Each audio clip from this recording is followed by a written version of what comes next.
So, dito ako nagpabunot sa Relyosa, sa Rabias Dental Clinic. So, ito ay matatagpuan sa tapat ng Plaza ng Siniluan. So, meron akong cellphone number nila.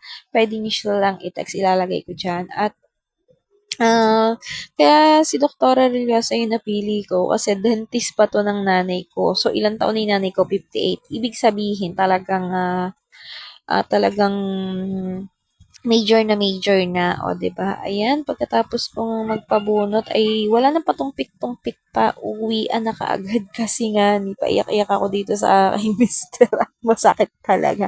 So, salamat nga pala sa aking mister na nag-cut muna sa trabaho para lang ako ay masamahan. So, eto naman yung pagka-uwi, mga ilang minuto, tinanggal ko na yung bulak at syempre nga kakain ng tanghalian para makainom ng gamot. At eto yung ngipin ko. So, everytime na nagpapabunot ako, talagang hinihingi ko talaga yung mga ngipin ko na binunot. Para nga naman may remembrance ako, o, 'di ba?